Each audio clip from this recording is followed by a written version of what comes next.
to shake, rattle, and troll. It's time for the award-winning Shake, Rattle, and Troll. Yeah, kiss the weather, grab your favorite poles. Me and the boys gonna shake. A show for the serious fishermen as well as the novice looking for tips from the pros. We got the power, we got the speed. We're running wide open on a midsummer breeze. Freshwater, saltwater, watch out, boys. Bass Daddy Don's gonna make some noise. It's me and the boys gonna shake, rattle, and Now, here's your host, saltwater fisherman, the man that fears no fish, Bass Daddy and Tournament Pro, Don McDowell. Yeah, man. Hey, I'm Don McDowell. Welcome to Shake, Rattle, and Troll.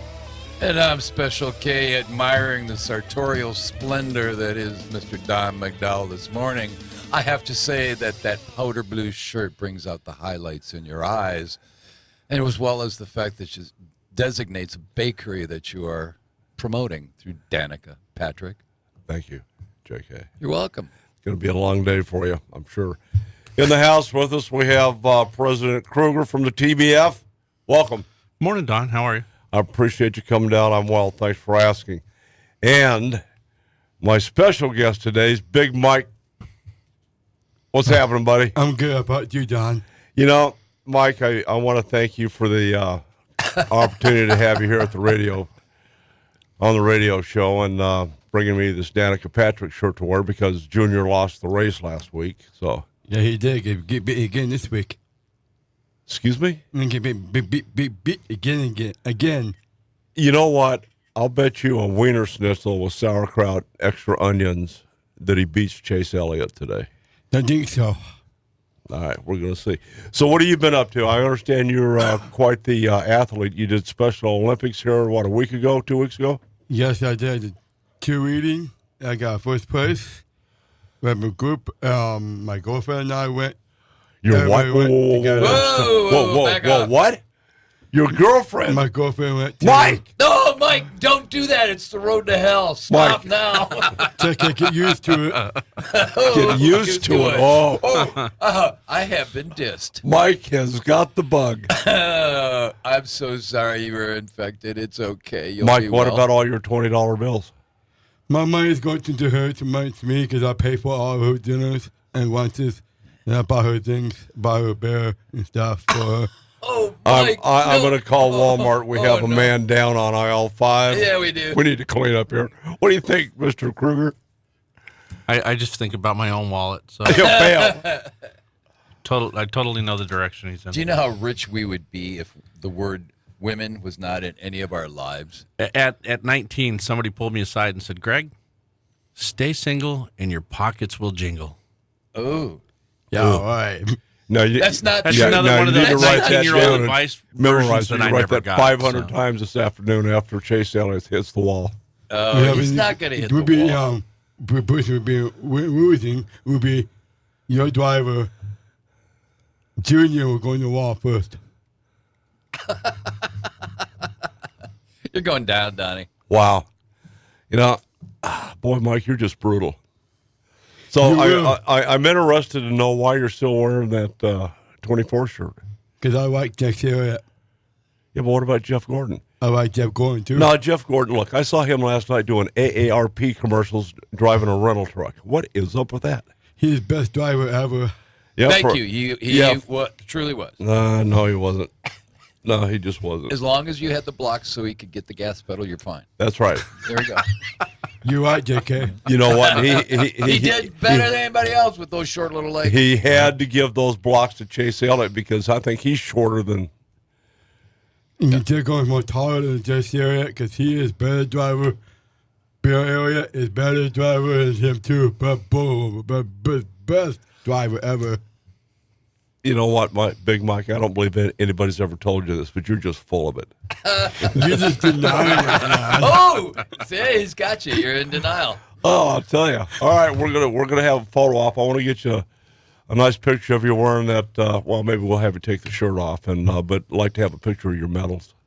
Oh, cool. Yes. Yeah, We got to do that. Check that. Hey, got a gold nice. medal, man. Gold medal. Way Nice. to go. Right there, right over that 24 shirt. Oh, that's a great color shirt, too. I like that. Jeff Gordon. Yeah, that's good stuff. President Kruger, what are you up to, my good friend? Watching the water levels and getting excited. Well, who's your pick for NASCAR? Oh, I'm smart enough not to do that. Yeah, we don't dabble. Well, my father-in-law is the track chaplain out there. Really? Ken Bowers. He's the one that does the Oh, invocation. you know what? He's the one that does the invocation before all the races. I knew that. Did So you know I'm- that, Mike? I know that, Don. Okay. I'm going neutral and staying with the higher power, trying to keep everybody out of the wall. Yeah, boy, that's the main thing. Except I don't think Chase Elliott's going to do it today. So, who's going to win? Who would Chase Elliott today? Who's going to win today? It's not going to be him. Who would be him? I don't know. Kind of smells like a number 4 day. The Harvick sucks, anyways. And the other guy you got to look out for at Atlanta Motor Speedway's Jimmy Johnson. I think it will win. Chase Elliott will be win at PIR. I got tickets already. I'm going now. Oh, Mike, you suck. You got tickets? Yeah, I Really? do. Don will go with you. Yeah, He'll be you got your one date. for me? I just got 2 of them. You'll be. You Well, can, one he for can you be and your one for date. me, right? Yeah. No, it's my best friend. Oh, I thought you were going to say you're going to take your girlfriend to NASCAR. I thought Don was your best friend. Diane is my best friend. Okay. Okay. You're bailing yourself out. Sure, give me. So have you been fishing? Yeah. You know, Mr. Kruger's the president of the Bass Federation here. What you do, best? What you do now? Well, with the Bass Federation, is basically we have the clubs, and then we have the federation itself that runs a group of tournaments. And we just finished up with the, it's called the National Semifinal. They changed it, but we fished directly against the California team. Oh, We won, cool. by the way, stomped them, and that was a nice go round. We have 2 guys out of Arizona that are going to go to the national championship.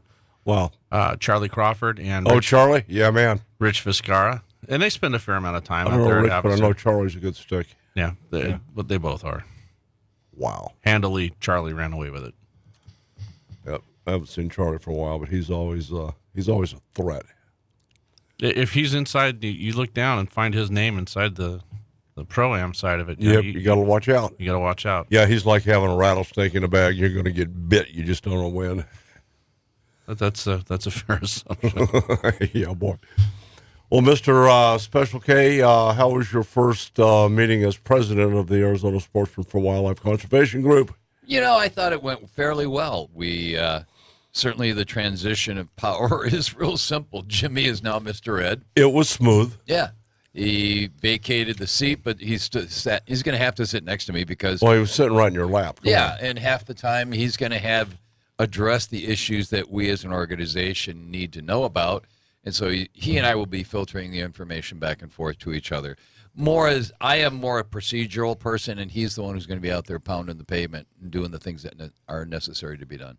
Do you have any vision for 2017? I do, and one of the things that I think that's important is the AZSFWC certainly needs to become more proactive, and if I had any visions at all, it would be to educate the non-aware 80% of our public in terms of what wildlife is and how wildlife should be handled, not from a anthropomorphism aspect, not from a pet aspect, No pets. not from humanistic viewpoints. They are animals. They needed to be handled. They need to be governed by and handled by the state of Arizona's Game and Fish Department. Thank and, you. And input from the public, I would say 99% of the time, the input from the public is one of a misinformed advocate of a single species, which is absolutely horrible. So you combine all those things. I think we need to educate the general public as much as possible as to how misinformed they are, and doing it in a way that doesn't get them all, jerked out of shape, but realistically saying, you don't know what you're talking about, and we're going to help you. Well, realistically, percentage-wise, what of the general public, how many percentage points do you give them for being engaged to begin with? 0. I mean, if you don't hunt or fish, you don't care. It's not so much that they don't hunt or fish, but they're ignorant as to what goes on out there. They are so disengaged from the reality of wildlife that they have no clue other than what they see in a Disney movie or something that one of our anti-hunting advocates promotes them as our special bonded friends. Well, that's some of the graphics will be popping up on the website. I held off because I didn't think it was politically correct, but you will see Bambi and little baby elks and sheep, calves begging for help because the wolves are eating them. That's right. They're turning. Anyway, apart. when we come back, we'll tell you about the wolves, Secretary Zinke, ADOT, Sonoran Desert, and Professor Tate's going to be talking about color, I believe. What's your favorite color on a bass lure? I think it'd be red. More Red? of Shake, Okay. Rattle, and Troll is coming up. You know, tuna fishing doesn't have to be time-consuming or expensive. Fish the Malahiti, the three-quarter-day premier sport boat out of H&M Landing, San Diego, yep, over on the left coast. Malahiti has a long and proud tradition of dependable service and with the goal of your success on the water. Captains Bill Wilkerson, Mike Schmidt, and Mike Zayak will utilize their extensive skills and the latest technology to put you on fish. The tuna season is in full swing right now. Yeah, right now. Spend a day on the water on the premier three-quarter-day sport fishing boat on the left coast, Malahini Sport Fishing. Don't miss the boat or the fish. Book Malahini now at hmlanding.com or call them at 619-222-1144. Hey, I'm Don McDowell, and I fish Malahini.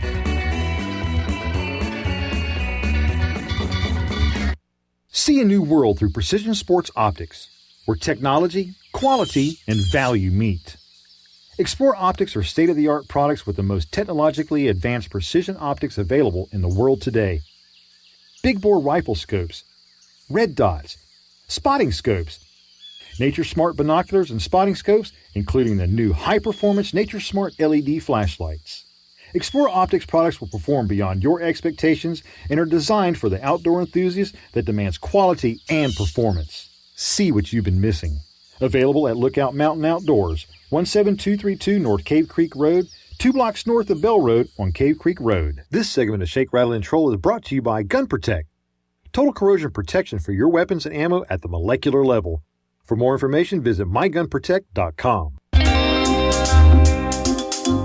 The premier monthly print and online publication in the Southwest is celebrating their 10th year anniversary. Award-winning Arizona Boating and Water Sport and its sister publication, the Western Outdoor Times, cover current topics ranging from boating, camping, shooting, and water sports, fishing, wildlife, conservation, RVing, outdoor safety, and a complete schedule of community events. Arizona Boating and Water Sports and the Western Outdoor Times are free print publications available at over 500 locations and online. Sign up for yours at azbw.com and get the free weekly newsletter. For more information, contact Jim Allen at 480-947-6219 or email him at jim@azbw.com. Do you own a boat? You do? Great. That's good news. So, who do you call if you have a mechanical breakdown? Run out of fuel? Need a jump? Or run aground? Ouch. It's going to happen at some point. The answer is easy. Captain Stubbs at Sea Tow. Freshwater or saltwater, Sea Tow is your salvation for common breakdowns and issues on the water that could be life-threatening. Call Captain Stubbs at 619-942-8085 or visit SeaTow.com for your gold membership now. Because it's going to happen, SeaTow.com. This segment of Shake, Rattle, and Troll is brought to you by True Turn Hooks, the hook that strikes back. This is the end, beautiful friend. This is the end, my only friend. The end of our elaborate plans. The end. It's the end. Go, Doug, do that. Yeah, okay. We're back. All right, good stuff. I appreciate Big Mike coming down. You know, we've had a running battle for the last 3 years on NASCAR, and Seldom do I get to see you put in your place so well. I as did. Mike He has did. put me right in a very uncomfortable place wearing this Danica Patrick shirt. Yeah, but it's so cute on you. And it's the right color, Don. Yeah, at least it wasn't the pajamas. Yeah, look at that baby blue. Yeah, dude. Well, she's done better this year, and I think somebody lit a fire under her little fanny about, look, we can't have any 25th place finishes. Push on the Not gas. only that, stay out of the way. Keep of up with everybody else. Stay out of the way or stay ahead of Yeah, it. run with the big boys or keep it parked. Anyway, a couple things going on. You've got an update on the wolf delisting. Yeah. This is great news. It came out of Missoula, but which is where the news release did. But the Washington D.C. Court of That smells Appeals- like Montana, no?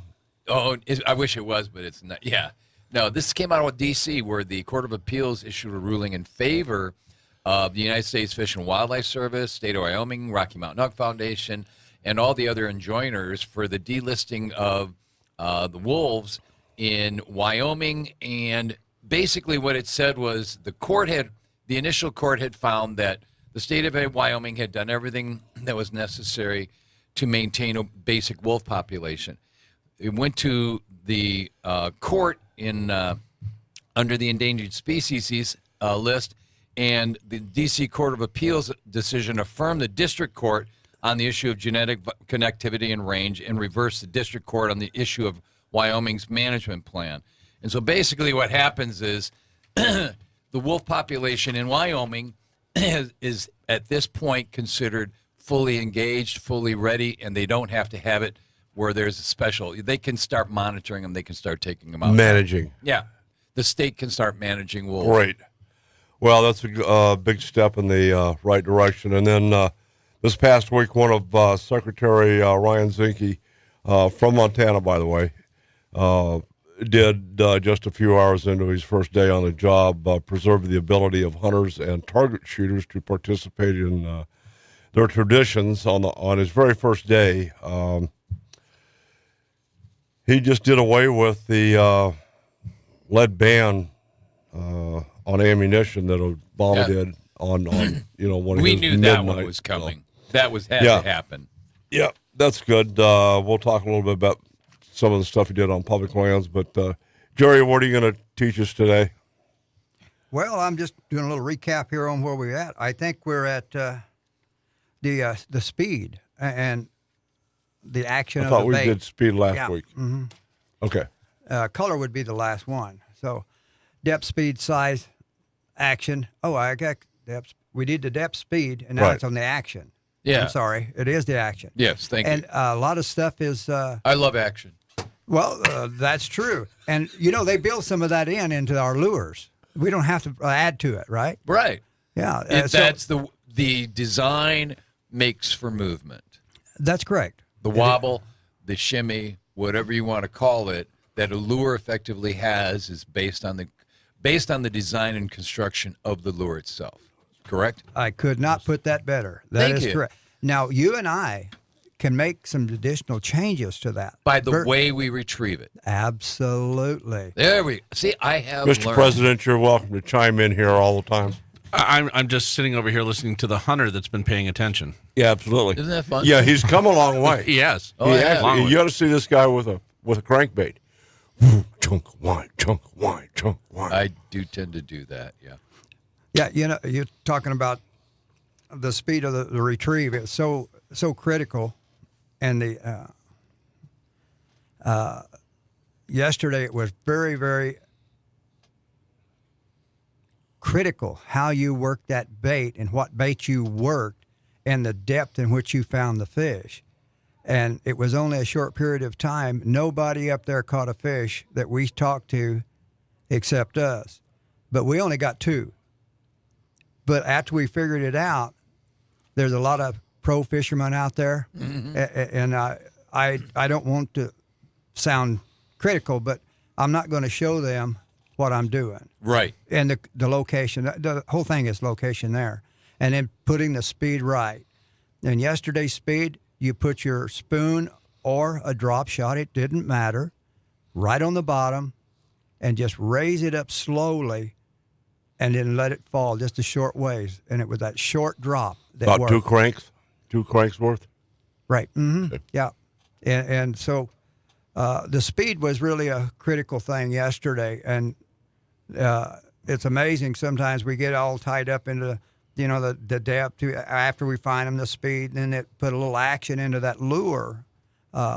It's a little bit different. Even though it's got a built-in action, we can always alter that and create that bite. And I think that's the most challenging for me. And once I figure out that pattern for the day or the hour, then I have done what I went out there to do that particular day. It was interesting. I used to fish Lake Michigan for salmon back a long time ago, and we would note that some days they would strike going into the wind, sometimes they would strike going away from the wind, And then every once in a while, it would be really fun when you were doing a turn.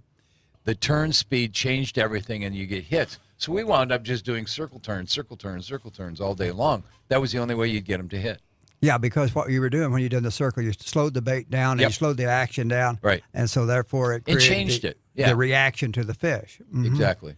And there's so many studies out there. There's all kinds of books and that you can get on all of this. And I had Bassmaster magazines from the original start, which it Serious? got so heavy in my bookcase. Yeah. It was pulling the studs out of the wall. So I had to take and get rid of some of them. So I just saved See, those are treasures. I didn't realize what they were worth. They are worth. That was probably worth, $500-600 worth of magazines. Oh, my, and yeah. all the stuff that was in them. You'll never see that in a lot of places. But Mike Harfart was the one that told me. They said, "Man, I'd have bought those off of you right now." Oh yeah, Don mine got shipped over to Afghanistan and Iraq. Yeah, Don's collection was of Playboy magazines, not Bass. JK. Oh, Only Yeah, that was only the Cynthia ones Myers. Cynthia Myers, June 1976. Look it up. I figured as much. It was only the ones. with Marilyn fishing Monroe, articles, though. December 1953. That's worth about $10,000. Yeah. Mm-hmm. Yeah. So you got all kinds of things there. And again, it's something else, line size. Yes. It made a big Now, difference. why is that? I'm It so curious as to why line size makes a difference. Well, the presentation. It changes the presentation. And if you've got too stiff a line or you've got like fluorocarbon, Yep. cuts down because it's stiffer than braid. And braid, then if you have to go to a monofilament line, then you want it smaller in diameter. It's a little more But flexibility. that's not as strong then. That's correct. So what you balance off, if you're fishing for 10-pound fish, you go a maximum of a 5-pound line? No, I would no. You have to Oh, go- no. You're going to have a day of frustration, like That is correct. Oh, yeah. You have frustration; it'll never quit. Yeah. But, no, that's the whole thing is that all of us go out there, and if we don't have some kind of a pattern to keep our mind thought in correct, and that's where I get that depth, speed, size, action, and color. And now you can reverse that. I know one guy that goes color first, but he has to go through those steps to get it. So you have to come up with your own through the. But this is just something that I figured out was depth was the most important part because you can fish all day and If there's no fish there, you're not doing anything. You're waving at them. that's from right. above or below. Yeah. So yeah, it's quite interesting to see each pro come by and see you stick a fish, and they know you stick a fish even though you try not. Oh, they get upset. But they look. One guy went a complete circle, 50 yards around us, like this, trying to see what we were actually. he was trying to doing. graph Right. to see what was going Yeah. on, see if they were stacked up. Yeah, and they were stacked up, and they were in just certain areas. Normally, it's in narrow channels going back in some stuff right now, but the water is really high, and they've got all kinds of vegetation. It's going to be a blossom of the fish this year. Your shad are going to reproduce, and then there's your food chain for everything else. And the fry are going to come on heavy. I think you'll see one of the biggest spawns in our lakes we've seen in probably 15 years. Well, I completely agree with that, and I think the two lakes that we're going to see the most activity in are going to be Alamo and San Carlos. Absolutely. Alamo is, like I was saying earlier, it's up above 2012 levels. That's the last time we were up close to 1100. 1129 is full pond out there. Right now it's over 1120. There's like another 8.34 feet before they go ahead and they're at full pond. And San Carlos, the last time I checked, was over. So they are at a point right now, they're completely set probably for the next 2 years and what they go through their irrigation cycle as long as they continue to get water. San Carlos might be something that we have as a regular discussion again in the next 3.5 to 4 years. And especially it's going to go through a whole new lake effect. Oh, yeah, you've got it. New lake effect, all the growth. Everything will be up. All those salt cedars, tamarack, Yep. And that's yeah. what it is at Alamo right now. Tim from Bass Junkies went out there, did a little recon. And the pictures he sent back to me, it's been a long time since I've seen the ramp at Alamo where you only have to drive 10 feet down it and you're in the water. That's good stuff. All right, hold that. We're going to flip into breaks. Thanks to some of our sponsors. Joining me today is Jerry Tate, Greg Kruger, Special K, the president. All right, we'll be right back. Well, the morning's kinda damp. I'm not worried about cutting the grass. Left my truck at the boat ramp and my boat is full of gas. My old boss thinks I'm sick today. He won't have me to harass. 'Cause I'm out here on the river and he can kiss my big old bass. Kiss my What bass. time it is? Time to talk about fishing rods. The master rod builder himself from downtown Payson, James Guggenauer. James, good morning, sir. Good morning, Don. How you doing today? You know, I've been totally humiliated and embarrassed because of my own support for Dale Earnhardt Jr. wearing this Danica Patrick shirt, losing to Big Mike last week. So it's a pretty interesting day. And I have to say it was my pick, Kyle Busch. Yes, that took that's him right. out, right? Yeah. Yeah, nice job for a guy that Doesn't really doesn't care about NASCAR. So, all right, what's happening? Hey, I'm listening to Mr. Tate talk down there, and he's exactly right. I mean, the talk up here is two things: the amount of water that continues to flow into Roosevelt Lake, and the second thing is the spawn is starting. Bass are starting to stage, and most of the anglers are going down to Apache recently, the last couple of weeks, just because it's been so terrible water conditions on Roosevelt. But down at Apache, right near the 3-bar where people go in there, 3-mile mark, there are smaller bass that are starting to move shallow up there. So it's happening. We got a full moon coming in the middle of the month, and that's probably going to be the first wave of spawners that they get in there for large numbers of spawning bass. So it's pretty exciting. Well, that's good stuff. I think we're in for some new lake syndromes, as these guys were talking about this morning. Is there any predominant bait that's being more productive than other stuff over at Roosevelt? Yep, still been a crankbait. Just as you guys were talking about, those different actions, depending on if you got a square bill or a round bill, they all do have different actions, but it seems to be the shallow running ones, the SR5 size crankbaits. They run at about 10 to 12 feet of water. That's where most of the action seems to be right now. How about the speed of that action? How about the speed of retrieve? Yeah, still just like you were saying, different speeds, and the slower speeds seem to be working a little better, but jerk pause is the technique that most guys use with their crankbaits still. And any guys are talking about throwing top water yet?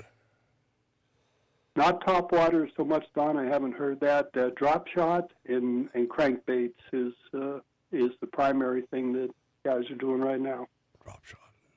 But as we start to see this spawn come, I mean, it's going to be just like you're saying. We can't wait for, especially up on the Tano end. I mean, Indian Point Ramp is like 11 feet underwater now. Mm-hmm. It's been years spent. So that whole area up there is going to be so fertile for spawning this year. The crappie guys are excited because, just like you were saying, they think that it's going to be the best spawn we've had in lots of years down there. Wow. Good Lots stuff. of debris in the water. If you're going to Roosevelt, I mean, you got to use your spotters in the boat to help you look for debris. A lot of it is just under the water. I heard of one lower unit being taken out this week. Oh. So if you're going to be on Roosevelt, be careful. There's lots of junk in the water. Also on Lake Pleasant's got the same thing, but not as much as you do have at Roosevelt. Yeah. JK, did you just happen to see all the junk in Tempe Town Lake? I did. I see it regularly. What was most fascinating is if you go, as I was going up north yesterday, you could see a lot of places where I hike. You could just see the tremendous rush of water that had gone through, and all the stuff that comes out of it. It's amazing how different it looks after water has come rushing through, and then it sort of dies down a little bit. Yeah, but there was water running everywhere, and everything was saturated. Yep. Totally saturated up north. Probably 80 cormorants sitting on the east dam abutments. I didn't see any cormorants yesterday, but I did see a whole lot of snow still. I'm not seeing as many as we had talked about the last time I was in. I don't know if somebody's doing a little control. They're, according to Mr. DeVos, their FAA has a take permit, and it's a 5-mile radius around the airport. So I'm not real sure what's going on. Is that just Sky Harbor, or is yeah, it like well, that's Chandler and things well, like just, that? No, just Sky Harbor, 5-mile radius. Any place anybody's flying a drone would apply to that too, or just in broad stroke. Yeah, I'm not happy with those birds. No, there was quite a few of them on Pleasant yesterday. Quite a few of them. I'm going to say I seen probably over 100 just in Humbug. You're talking about cormorant or drones? Cormorants, not the drones. Coyotes everywhere, too. Oh, Gee, what a stunner. Is there any way we can teach them to eat burros? Well, we have to That'd be a work on buffet. that. James, help me out here. This is going south again. Hey, we wanted to alert the anglers that last week there was a fish kill on Apache Lake. Yeah, I read that. Lots of anglers were reporting shad that were washed up on the shad onto the bank, and there were thousands of them that were there. I talked to the Aquatics Branch program manager, Kurt Gill, this week, and he said that the WMs have been out there, they investigated it, and it is a golden algae kill. Uh-oh. But he hopes that with the additional water that we got this past week up in Rim Country, that it will reduce the conductivity and get back to normal. So far, it's been just limited to shad. They haven't found any other species it seems to be affecting at this time. All right, hey, back up a second. What pissed off the alga to make them blow up anyway? Yeah, it doesn't. Usually that's a low water issue, isn't it? Well, it's low water, lack of oxygen, Right. excessive heat. Yeah, it's kind of like my ex-wife. Yeah, none of the above are at the present now. Blow up and get really toxic. All women are like that, when Donnie. the water's not flowing, and this was again, up towards the top, so they wouldn't be out in the main portion of the river. But That'll make any sense. yeah, I mean, it's just what you're saying. And in the spring, especially when we start getting a little bit of warm on some of these days, we've seen that before. So just hope that the increased water flows will make that subside. The other really good thing that people are talking about is the Florida stream bass that are in Roosevelt. We don't want to forget about those things. They're getting up around 13 to 15 inches now. Nice. They're going to start feeding aggressively. I mean, you haven't heard any major talk about gizzard shad lately. So maybe those Florida strains are starting to take hold a little bit, and hopefully this spring, they'll limit some of the spawn that we see in the gizzard shad. Well, hopefully that's the case. And, as soon as we can get those reef balls in the water and start doing our habitat enhancement, the better off we're all going to be.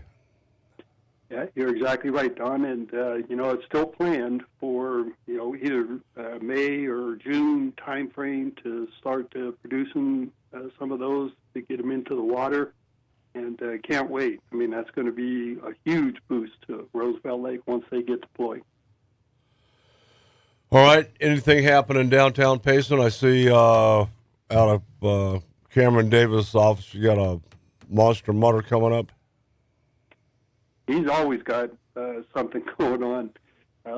Planning the mutter event that they have here is now rated one of the best in the country. So every year they get huge turnouts for that. The other thing is in May, early May, we have the championship for the Wild West Bass Trail for the teams up here. And I know Cameron's working on that. They're going to have the final day weigh-in at Green Valley Park down there. Going to be fun. This will be the top 10 teams that weigh in on the final day in Payson.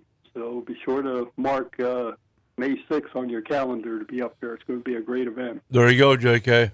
Hey, James, would you do me a favor? After hours, call me too. Yes, sir. No worries. Thank you. All righty. Anything to add, Mr. President? Oh, I got tons of things. Go for it. Tons of things. Well, we've got, we're talking about Apache. There's 2 tournaments over the next 2 weeks that I'll be involved in. Next weekend is Bass Junkies.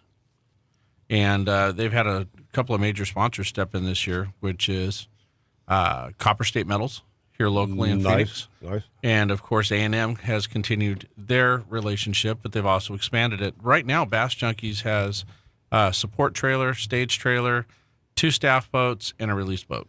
Wow. And everything is wrapped and all branded up. Following week will be the Bass Federation. We'll be up at Apache, so we'll be during that full moon cycle, and we're looking forward to that.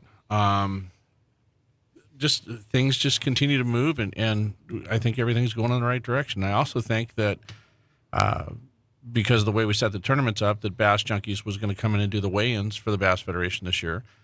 We're both going to be on Alamo in May. Great. So that'll allow that. Same day? No, different weekends. Okay. One right after the other, weekend before and weekend after that. But that will allow all that debris to lay down and settle down and water up in the trees. And I can imagine the flip bite and the frog and all sorts of stuff I remember. Yeah. And just tickled about. All right, James, we got about 45 seconds. Any final thoughts? No, just one more caution to the anglers. If you catch one of these Florida strain bass, it's going to be very aggressive fighter. So if you catch a fish that's really fighting and it turns out to be a slot fish, it's probably a Florida strain. Practice CPR. Catch, photograph, release. You're a good man. That's good, solid advice. Hey, watch your lower unit. We're going to flip into a break. We'll be right back.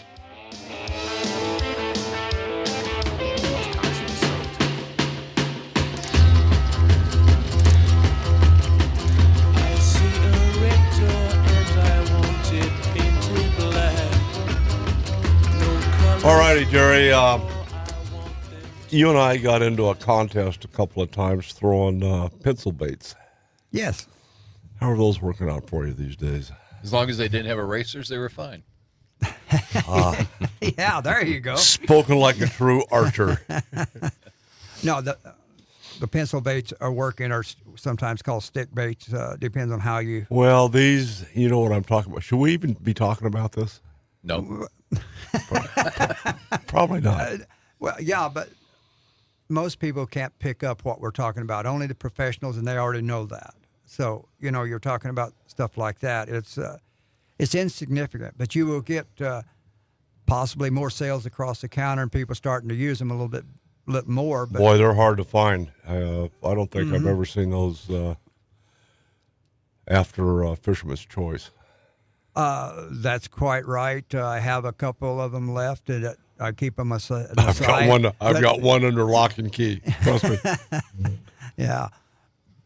But, there's a lot of the old baits, and the new baits come out. They're trying to replicate some of the old baits, and they add different weights and different rattles in it. And the old bait is working really well. But the new baits look good to us. That's the thing. Yeah. And they catch a lot of us, It's like the Danica Patrick shirts. Oh, I got to have one of those. Yeah.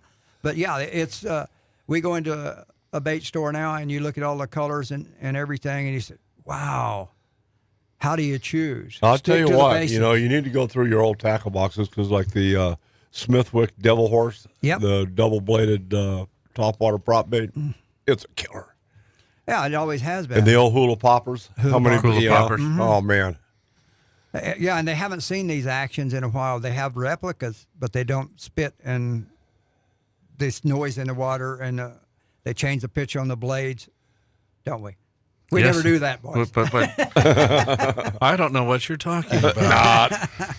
But yeah, it's the manufacturers today, without using any names, the pros are promoting them. And I'm going to say, you watch it, some of the bass programs, how basics they've got it. I mean, they just like KJ and his archery. He's got the greatest, newest stuff, but the old stick bow still works just as good as it did. The stick bow will never go away, But in terms of arrow speed, accuracy, the distance, all of those things play a huge part. You know, for me, if I'm hunting something, big game, I want to be as effective and as humane as possible in bringing that animal down. You know what? You hit it right there, humane. Yeah. Don and I've talked about this a little bit. These guys are shooting, 1,000 yards to shoot an animal. If you can't get close enough, and make a real clean kill. Jerry, that's part of the discussion, but I'd say probably 90% of the sportsmen out there aren't qualified to shoot more than 300 yards. I agree with you right there. And some of us are not more than 250. Yeah. Hey. No, it's a task. Right. It's a task to learn it. Yeah, and you was talking about the distance there, how far we shoot, but back to the fishing. The way they balance the weights in these lures, where they lead weights or steel weights go to the back of the bait on the cast and then roll back into the action. That is some great advance to those particular baits. Yeah. But, you look at these guys, the Bassmasters Classic's coming up, and, there's best anglers in the country out there. And you look at the top dogs, what they advertise and what they endorse isn't necessarily always what they're throwing. Absolutely. There's guys that, like you, I don't want to name names, but it rhymes with Mike Iaconelli and Kevin Van Dam. They'll go right back to basics. Absolutely. You need one bag of worms, a top water bait, a crankbait. You're good to go. Absolutely. I agree with you. And watch the colors. Earth tones. Yeah. Yeah, it's the earth tones, and like it is in nature. And sometimes, very seldom, an off color will work better for some reason, and you need to have them there. Like cotton candy or chartreuse white. Yeah. Uh-huh. So you get that, and you're talking about chartreuse. When it's dirty water like it is right now in all the lakes, there's something about the chartreuse that really works well. That and brown and orange. Well, yeah. FR5 and a crawdad. Oh, absolutely, yeah. Mm-hmm. Especially on Roosevelt and Apache. Yeah, not so much Pleasant. Isn't it different?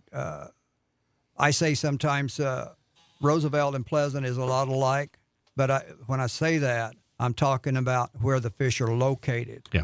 It's not the presentation or the color that you're using in the other lakes. Those change because of light penetration, the clarity of the water, what kind of algae and planktons are growing.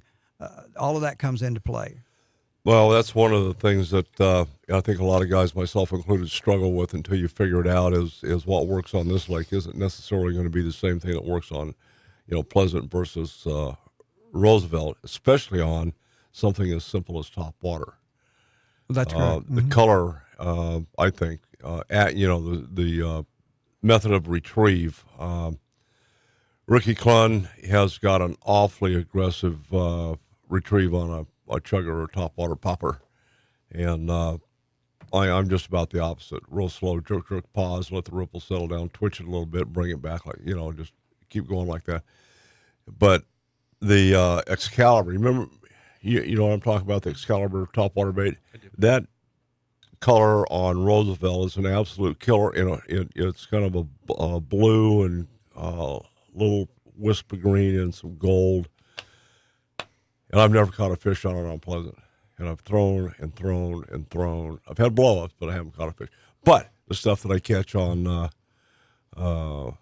Roosevelt, same thing. Richie's Recipe and the Rio Rico, and then the Hammer Shad will not produce a fish on Pleasant for me. And again, Don, are you using the same lines, or you changing up on your line weight when you do this? It depends on water clarity. If I'm in murky water, I go right straight to braid.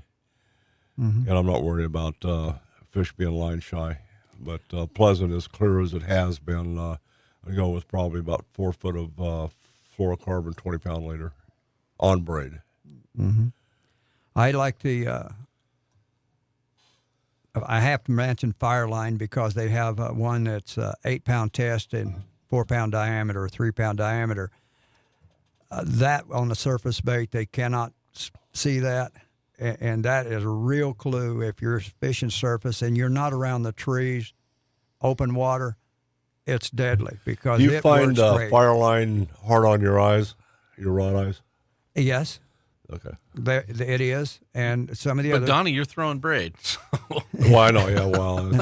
And it depends on the eye, whether you have porcelain eyes or you have the new metal eyes from different Yeah. manufacturers. It's different. Yeah, the stainless mixtures. steel. Speaking of eyes, what about micro guides? I'm not fond of them. Why? I just don't like them. I'm just used to the old stuff. And How about yourself? I like it for casting. Yeah. Do you? So, yeah, I Do you have an opinion? It just Negative on that Ghost Rider. it doesn't seem to you get that initial vibration as it comes off the reel into that first eye, and it doesn't seem to have that little extra in there. It to me, I feel like it flies truer off the reel at that point. Wow. Well, he's probably had more experience with it than I have. So I stuck to the old ones. You stay in your comfort zone. Yeah, that's correct. As long as you're comfortable with, no matter. I have a flipping stick that is 30-some years old. Nice.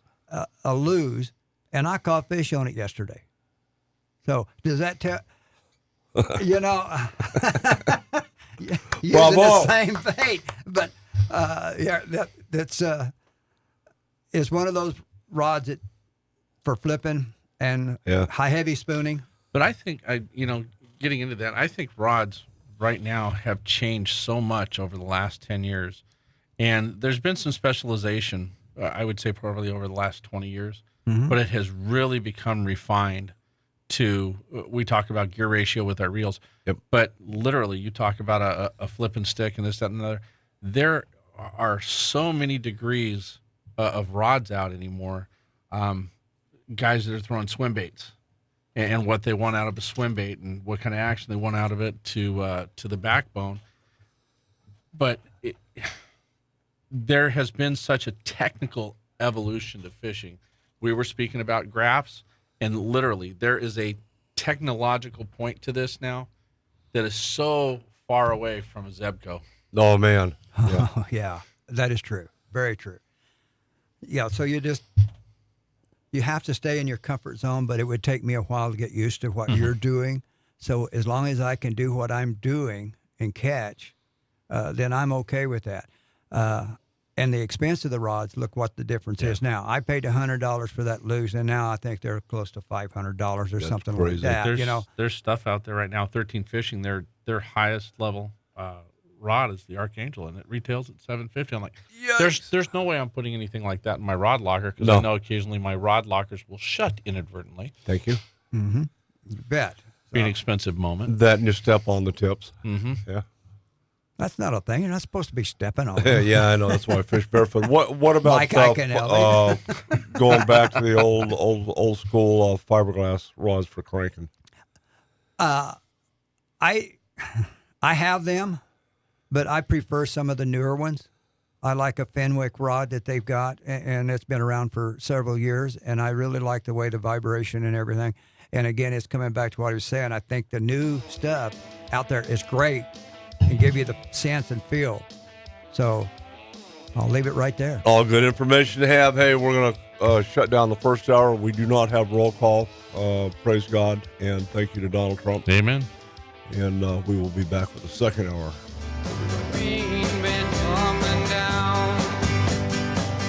All right, and we're back. Welcome to the second hour of Shake, Rattle, and Troll. We have our dignitaries. Jerry, are you a president of anything?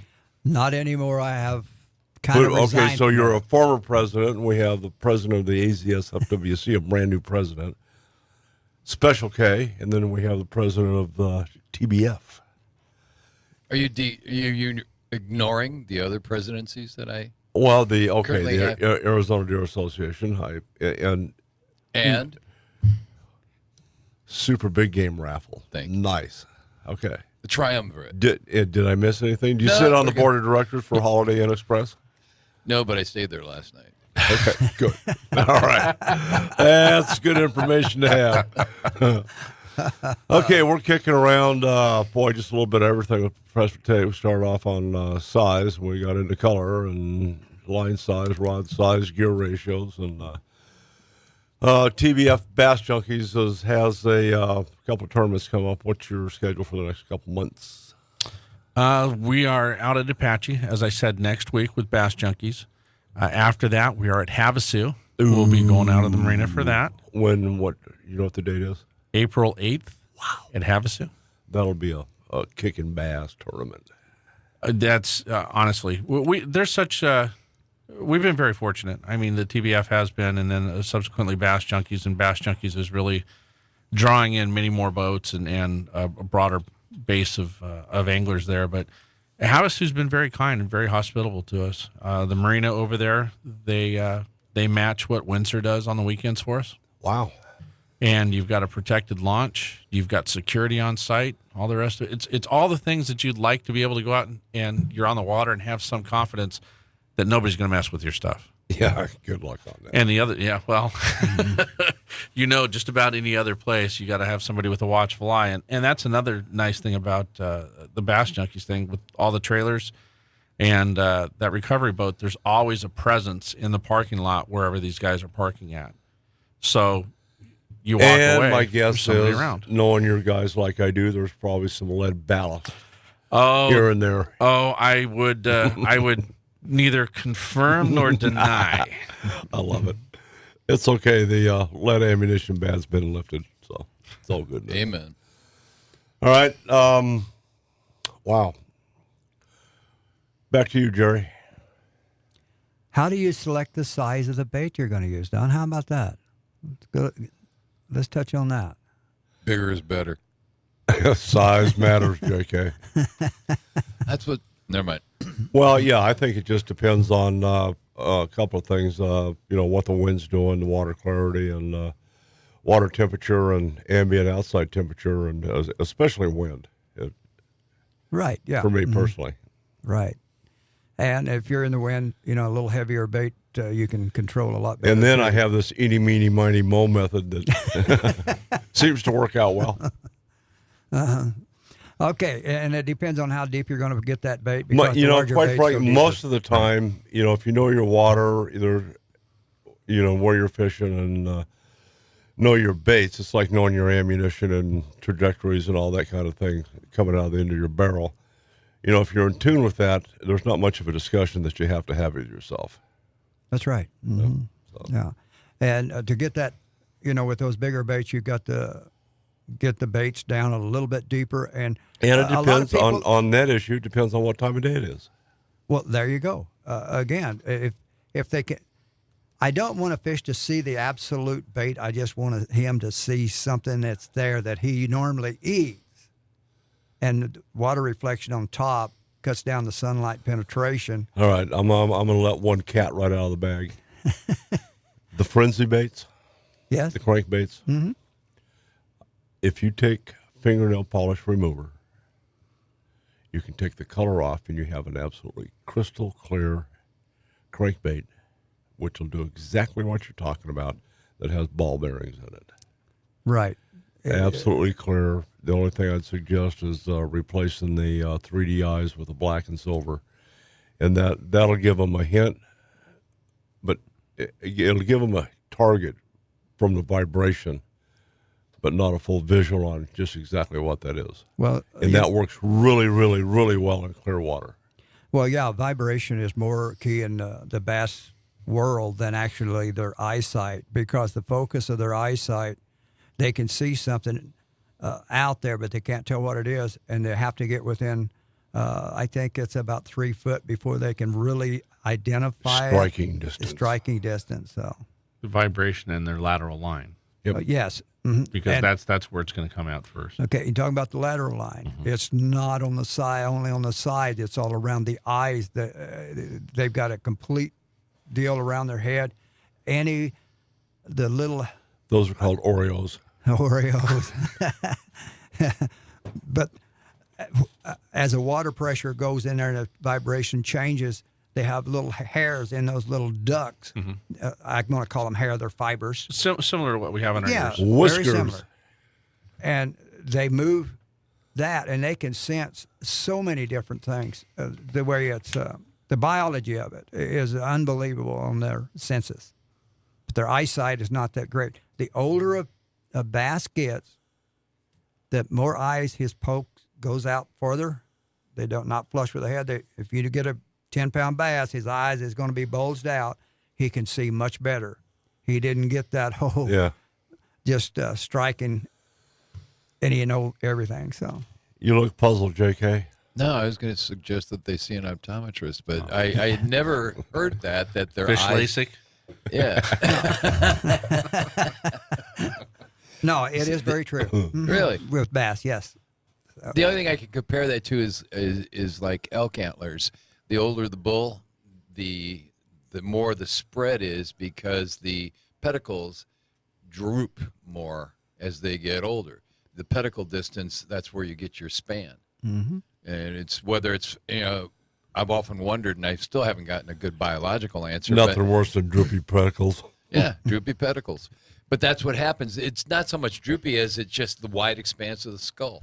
And that's what happens with it. It tends to, that's why your young bulls, they're straight up. And then as a good bull that's in its second or third year, you can tell because there's not a lot of spread in the middle. Those pedicles are coming straight up. Your older bulls, they have a wider pedicle distance and they're at an angle more than they are straight up. Right. Mm-hmm. And it's with the fish, it's just he grows and his Eyes head changes. bulge. They bulge out. And a lot of guys say, well, he's been in deep water. No, it doesn't mean that. That he has a physical change in his head. So the only time my eyes bulge, never mind. We won't go there. Here we go. What say you, Mr. President? You agree with any of that? I agree with all of it. Okay. I agree with all of it. I mean, there are fish that come up from deep water and they're a little bulgy, but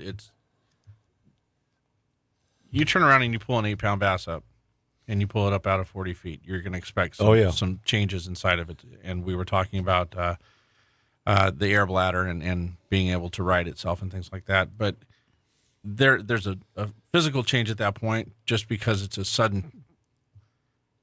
You see an awful lot of bedded bass in 5 feet of water that are older, larger fish that are underneath that same circumstance. So I completely subscribe to what he's saying. Sure. Good. Okay, when we come back, we'll talk about fizzing. We're going to flip into a break. Thanks to some of our sponsors. I'm Don McDowell. Special K. Greg Kruger with the Bass Federation. Gary Tate.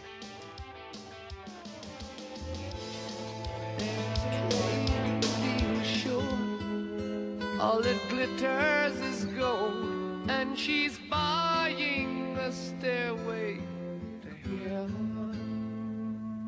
When she gets there, she knows if the stores are all We're going backwards in time. Don't we wish, Donnie? Don't we wish? Picture, if you will, Yes. a man on a journey. I've been that stairway to heaven. Yeah, buddy, I'll tell you what. All right, good stuff. What else do you have to add? Wrap up your presentation here. Well, we've got the size down. We kind of try to match the, the hatch, and sometimes you want to go above or beyond, either large or small, depending on what the water conditions are you're faced with. And so as far as that goes, now, guys, we can't cover a lot of this.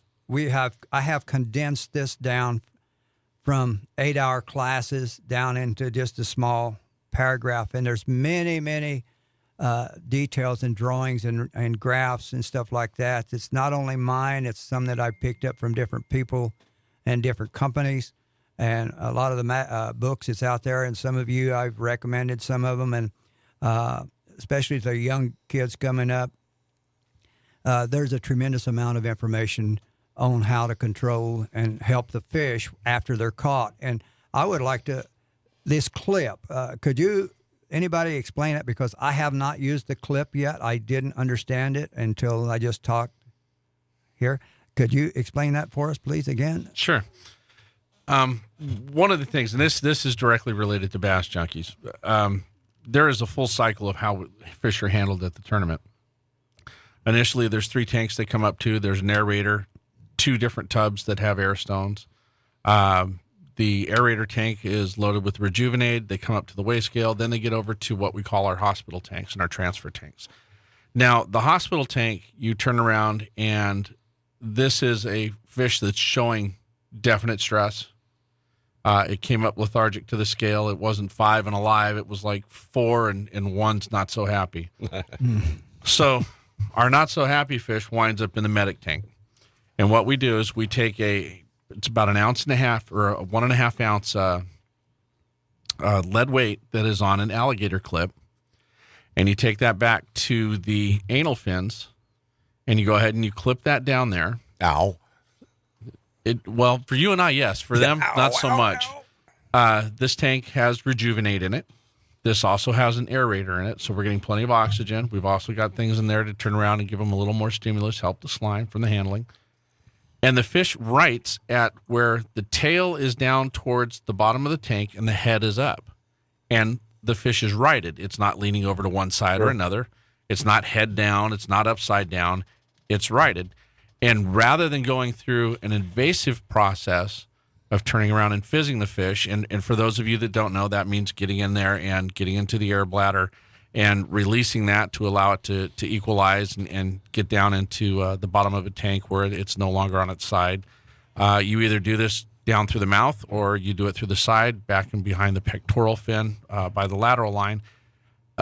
Both of these are fairly invasive. You're taking a needle, you're poking a fish. It's not a hook in the mouth deal. You are going into the fish at that point. But with this clip, you clip the anal fins, it sits down in the bottom of the tank, it belches.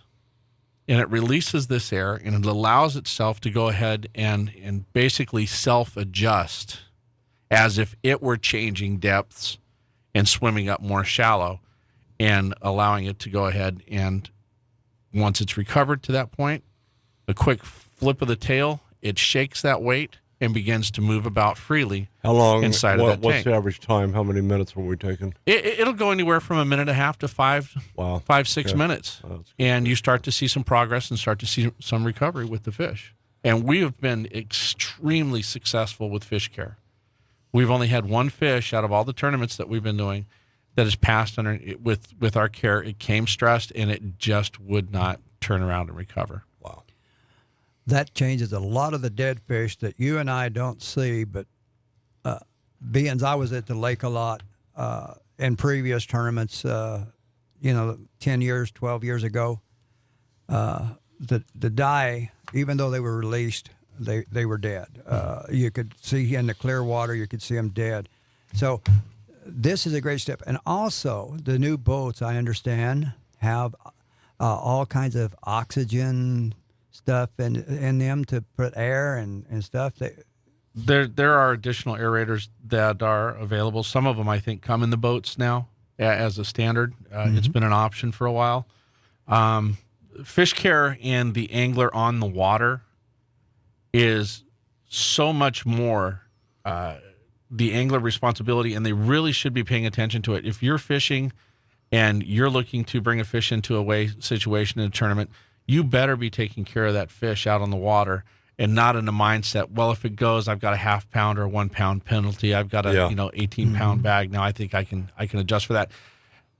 If the guys and gals are not taking care of the fish, they are being absolutely irresponsible as a tournament angler. And there are so many things to do to turn around and monitor the fish, give them the best possible environment inside of your live well, add Rejuvenate. That product for us, it's, as far as we're concerned, that's part of our program in making sure that we are having a sustainable fishery from the point of tournament operations and tournament anglers. Okay. Has Game and Fish looked at your operation? No, but they need to, Don. Do you know somebody? I might. That'd be nice. We'd love to have you guys out. Don knows everybody at Game and Fish. Oh, I know. The only one I don't know is the one that hands out the elk tags. I was up there last week, and as you know, meet with Mr. DeVos, and the lady says, "Can I help you?" And I said, "Yes. I came to pick up my buffalo and my elk tag." She goes, "Excuse me?" GFL. So look, I paid my $13. Yeah, you did. Wow. But we'll be Bass Junkies will be set up at the marina. We were looking at Burnt Corral and some things change very quickly, but we will not have that circumstance again going forward in the future. We'll be completely set up at Burnt Corral. Perfect. But this time around, we'll be at the marina, and we look forward to anybody who wants to come out, visit, talk. There's several hours. Somebody will be around that trailer the entire time, and we'll engage in conversation. Tables, pop-ups, chairs, food. Wow. Love to have people come out and visit and see what's going on out First there. class operation, absolutely. And tell me the relationship now that Bass Junkies has with BASS. Bassmaster Team Championship, and that came on for this year. And as they're fishing their team circuit, which will finish up in May, that will determine who is going to the championship. The championship, they announced it when they put it out. It's going to be at Martinez. So they're going to have the championship at Martinez in September. And they're looking at their 18 schedule and getting that fixed, set up, secured, confirmed, all the rest of the wonderful things that go along and making sure that they have what they want for a schedule.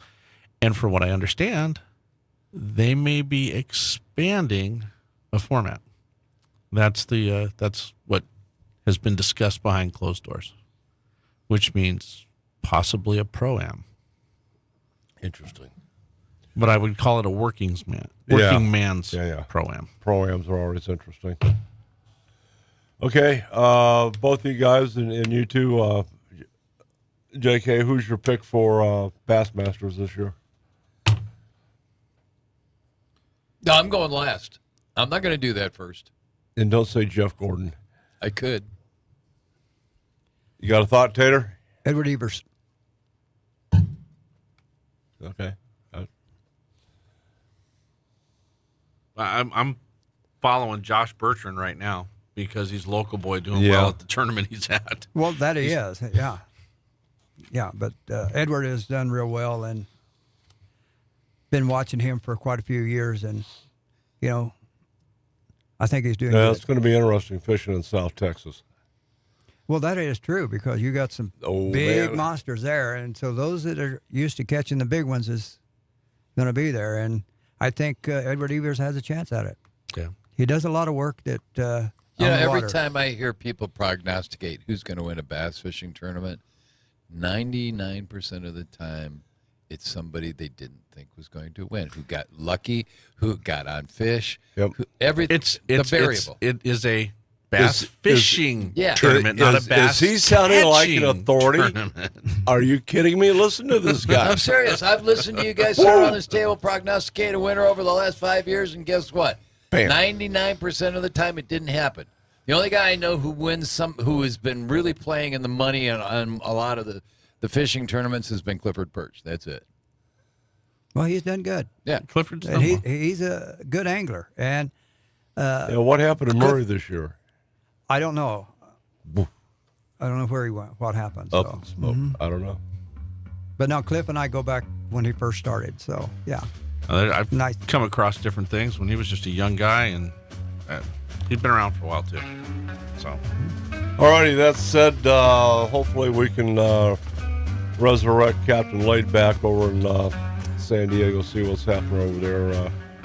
On the left coast. Yeah, well, the ocean's not as angry as it has been, but not a lot of guys are coming fishing. But anyway, Listening we'll to be back. Independent Talk. 2, 3, 4. Hey, Bungalow Bill, what did you kill? Bungalow Bill. Hey, Bungalow Everybody Bill. sing.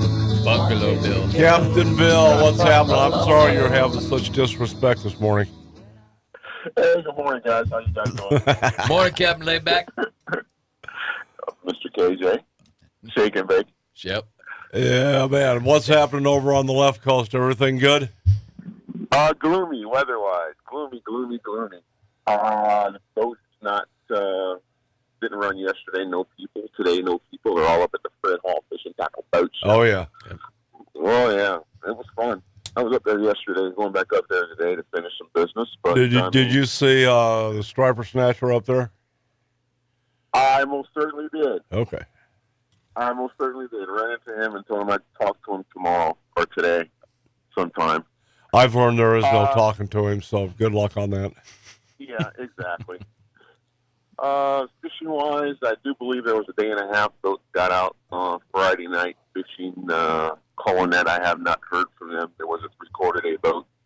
San Diego got out with 9 people yesterday, and I think they all caught rockfish. So I'm gonna say no action at the islands. It's still non-existent. What else is going on? Who was down on the Colonet? Do you know who it was? I do believe it was the Pacific Queen. Okay. Yeah, I do believe it was Pacific Queen. I know that. Wait. The Old Glory got out as well. I do believe got out as well. But I mean, it is what it is. It's that time of the year. Weather's wreaking havoc. As far as angry ocean and things like that, and it scares people away. Just don't care if the ocean's angry or not. They're still going to fight if they want to bite. Yeah, what's the prognosis on the good ship Malahini? You guys just about done with your annual? We will be done with our maintenance on Wednesday. We have Coast Guard set up for the 22nd or the 23rd, actually. I'll be up in L.A. on the 22nd, on the 23rd, and depending on what Coast Guard has us to do or not to do, we'll be good to go for the year. Yeah, how do you find dealing with those Coast Guard guys as a rule? Pretty decent. I think they're very respectful. They're doing their job. They're looking at kill our customers, as we are too. Don't yeah, absolutely. I wouldn't really think that's not good to be. That's not seaworthy. Yeah, I don't know what's going on over there in San Diego, but the threat level went up. They're cracking down on getting into Coast Guard bases. Really? According to the last briefing, everything's on a need-to-know basis. They just said you need to know this, but they didn't tell us why. That's normal. Pretty much. Maybe something's going to go down or overseas or something like that. Yeah. I know that when they implemented that transportation worker identification credential to all owner-operators who transit San Diego Bay, they were threat level 3 or 2 or 3 or something like that. They're sitting there. They were boarding boats as you're coming back into the bay from a fishing excursion. Have you noticed any increase in Navy activity? I have not. Okay. I have not. It's the times that we live in, man. It is. It's the times that we live in. World's on fire. I can remember when, as a kid, kids run around the streets. Be home when the street light comes on. My dad and my mom used to tell me. You can't do that nowadays. Yeah, man. Well, what kind of a year do you think we can look forward to? If it stays true to like it is now, it's going to be a normal year.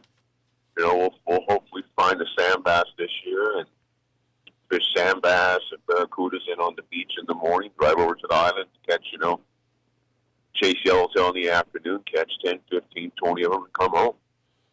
That's the kind of fishing that the 3/4 days. Yeah, that's good stuff. Traditionally known for. I think we've had some very exceptional years with this, tuna being as close as it's been, with bluefin hanging around and being around and things like that. And I've been saying this for the past year and a half. The 3/4 day, as far as my boat's concerned, we need to get back to what we've been doing. What's made us successful. Mm-hmm. It's chasing this tuna, going out and chasing this big tuna and catching 2 and 3 for 51 people is retarded. Yeah, that's crazy. I hate to say that, but I mean it's the truth. But people have this. I want to go out and catch me 100-pound bluefin. Okay. Well, you can watch one person catch a 100-pound bluefin. Yeah. That doesn't make any sense to me. No. Well, we did do a lot of that last year, but No, they put on a beautiful show. Don't get me wrong. They put on a beautiful show, but when you get back to the dock and you got 10 complaint letters about all the captain did was drive around and we looked at bluefin. Yeah.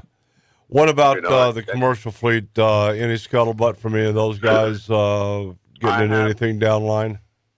I heard there's spots of yellowtail from just below Colonet all the way up to Ensenada.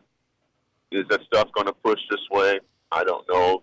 Wow. So sea surface temperature in and around the Coronado Islands last time we checked were 60, 60, 59, 58 in some areas. Off color and green. So will that stuff push up this way? It's only March. I'm imagining it would. I'd like to see some of that stuff up here by the first or second week of April at least.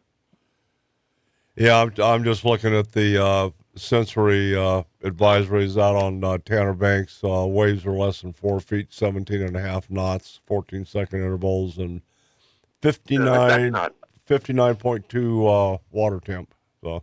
Yeah, for the Tanner 4 foot, that's not bad at all. Yeah, that's flat. I'd take that any day of the week.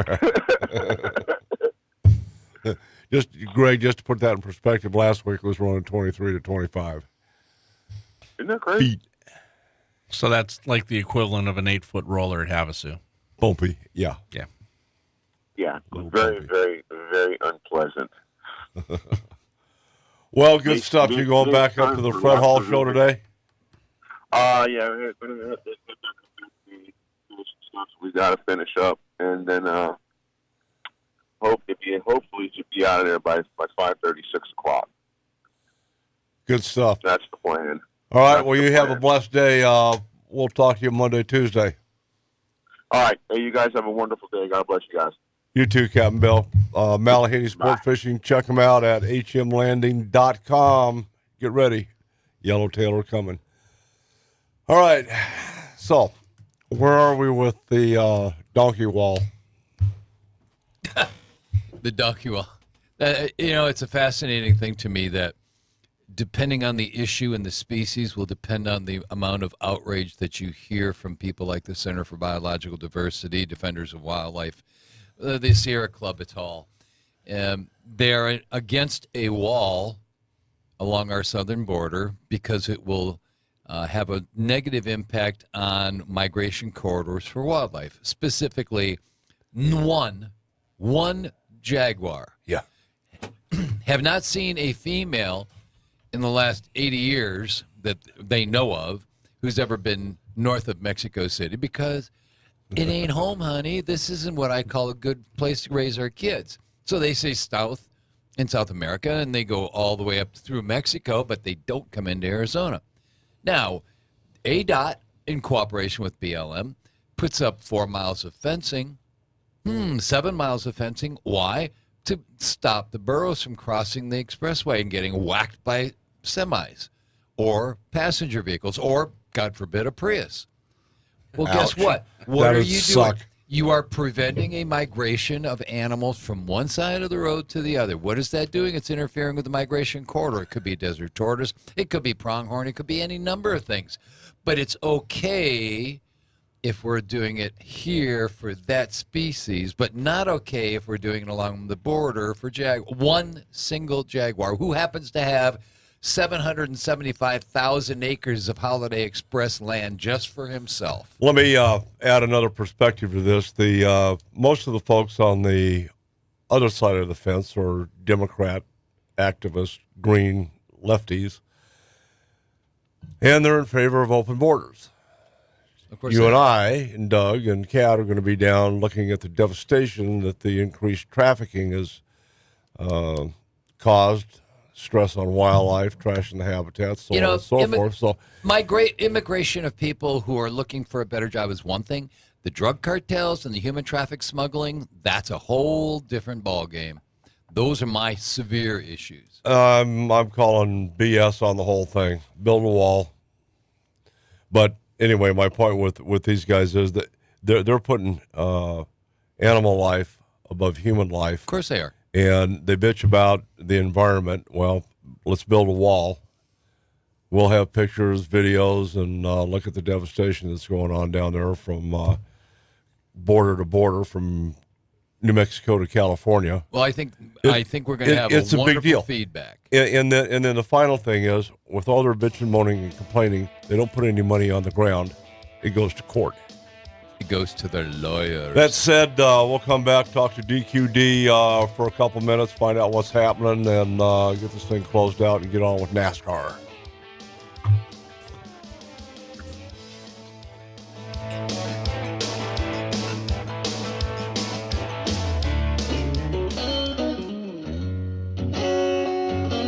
That must be St. George, Utah music.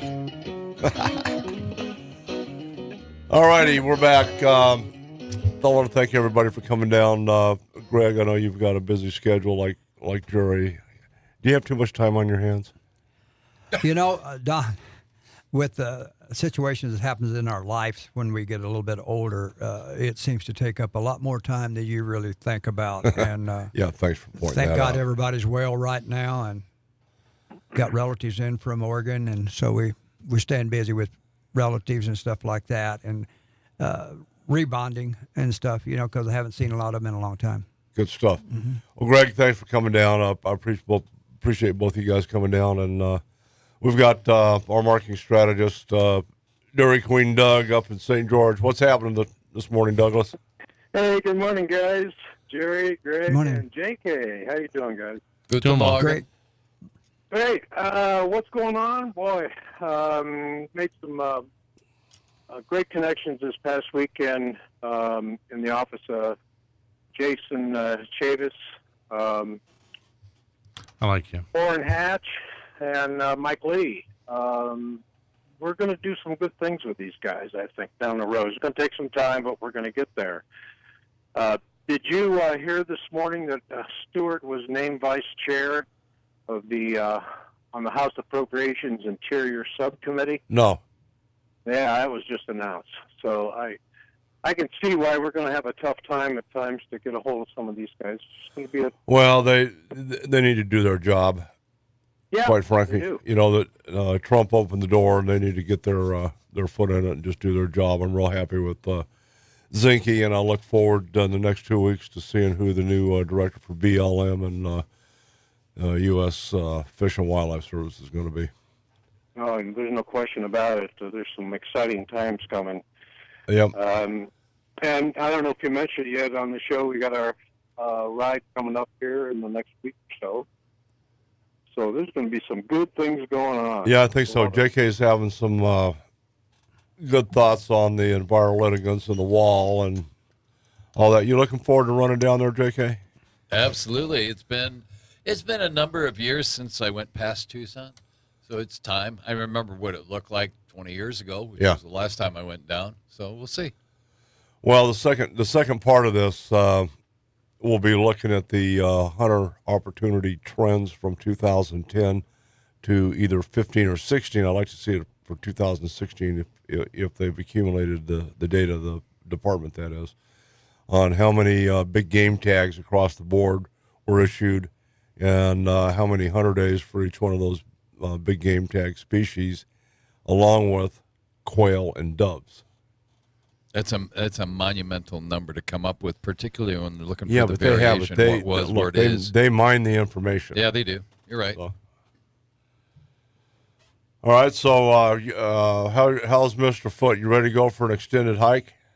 Yeah, I'll get there. This is too important to pass up, so we'll make it happen. Boots on the ground, baby. Yeah, I'm not looking forward to going hiking with JK. He's like hiking with a damn billy goat. He'll want to get up on the highest rock he can find. You know? By far better to have up high ground advantage has always been one of my precursors. Yeah, boys. especially down there. Yep. I don't know. Based on what I've seen on some of these shows like Border Wars, there ain't no high ground. Yeah, there is. There's not a flat piece of ground down there, Doug. Yeah. It looks like they're in the trenches most of the time, so who knows? Well, it's interesting you bring up the border wars. You look at some of the stuff in southern Arizona. They've had several, and you can see the devastation to the landscape, the depth of the trails, and that from a illegal guy sneaking in. Why would you use the most worn out trail you could find? Because that's where the water supplies are. No, that's where the water supplies are. That's where the little buttons are if you need help. All of that. That's from those people. And that's where their border do-gooders. patrol are with zip ties. Yeah. Oh, dear. Oh, Jim Allen's in the house. Oh, my gosh. Social status just went downhill, folks. Oh, dear. Jim Well, I Allen think, showed up. Don, we're going to be looking to document all of this. Yeah. From the video and photographic side. How about a word side, too? What's going on. I'm sorry? How about a verbal side, too? We get to tell people about this. You bet. Yeah, It's we'll gonna be start posted with to be pushed out. our good friend Rich Williams. So I'm just Well, saying. we'll make inroads with it. We'll make some noise with it. Good. I'm looking forward to it. Yeah, definitely. All right. Anybody got anything to add on behalf of Bass Junkies? Where's your Bass Junkie guys today? Actually, Tim is probably doing something on his honeydew list that he hasn't done the last 4 or 5 weeks. And, Yard work. Yeah, and well, Jeff's probably getting his toes done. Nice. You know, I swear, any guy I know who gets his toes done, I don't want to go anywhere with him. Sorry.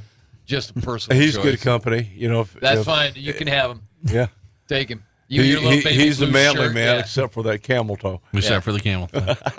Get off it. All right. Anything you want to add, Doug? No, I really don't. I was just tickled to death with the contacts we made this past week. We're All right. making inroads. Well, Thank you. DQ Doug, we're going down to the south of the border. It'll be Taquito Doug. Yeah. Taco Bell. Yeah. Yeah. The run for the border. Yep. Yeah. All right. Alrighty, Well, you have a cool. blessed day. We'll visit with you later on. All right. Take care. All right. Sign up. You can go to the website now and sign up for the Shake, Rattle, and Troll newsletter. You can also sign up for Western Outdoor Times at azbw.com. Do you have a website you want to put out there? You bet. I've actually got 2 of them. We've got Go for it. bassjunkies.com and That's AZ, with a Z. With a Z, JUNKYZ. Okay. And we've done a full revamp of the Bass Federation, and that's at azbassfederation.com. Go in there, check it out. You can sign up for your membership. You can sign up for all the tournaments. There's newsletters, and all of that also has our Facebook link to it. And whatever we put on Facebook will load back up there so that you have the Facebook news feeds and the whole There you nine go. yards. What's Bass Junkies all-in tournament fees? All in is $275. Okay. Do you allow kayaks? No, There you go. because you're not allowed to have Tupperware. That is discriminatory. That's as bad as And I having think that's open up for a lawsuit. No, JK. Yes, it is. It's purely boat safety, angler safety. Why? The kayak can't go more than 300 yards beyond the start off. It looks beautiful when the bass boat shoots by, though, at 60 Nice. miles an hour. That gives the action that Jerry was talking about to It your does. lure. It- Because you're elevating and up and down on that wave. Yeah, that's called choking It's puke, the by same way. thing riding a bull. It looks just exactly the same See? when that if you happens. had a rod in your hand riding a bull, you look at that action, you'd be having, there'd be whiplash on that bass, man. Don't get me going. Mr. Tate, anything you'd like to add that's These guys here on the Federation, they've done a good job, and I'm getting, after seeing some of these pictures, I want to get out and take a good look at them and how they're performing and everything. So I'll give you an update. that might when be I a see good it. opportunity. Awesome. I think that'd be great. Next Saturday at Apache. Next Saturday at Apache. And please come out. If you're just coming out to visit and socialize, we'd love to have you. How about Love if I to drug be able to talk. Cantrell out there? You know, I haven't seen Chris in a while. That'd be a lot of fun. I can tell you right now, for He what needs we have, to get out more. He's turning into a desk jockey. No, worse, Dottie Domestic. Oh yeah. He's got a family thing going. Yeah, We've been there, you know, done I was watching him on the webcast. He's way too comfortable in front of the commission these days. that. Yes, that's And experience. I did have to send my sympathies out to Assistant Director DeVos having to get up and brief the commission on frogs. Yeah. You look at the amount of time that we spend, and they may have dollars that go into non-game species, but if you look at costs of the meetings and all the upper echelon personnel, There's more there than meets the Well, eye, I folks. think we need to look at that. All the non-game money, time, effort, and spent, and they were talking about doing some rebranding with a new website. I think they should just go with Arizona Game and Frog Department. Game and Frog. Yeah. Why not? That's it. I'll hear from Director Boyles. Hey, I'm Don McDowell. Special K. Greg Kruger with the Arizona Bass Federation. Jerry Tate. There you go. And you're with Jerry Tate, right?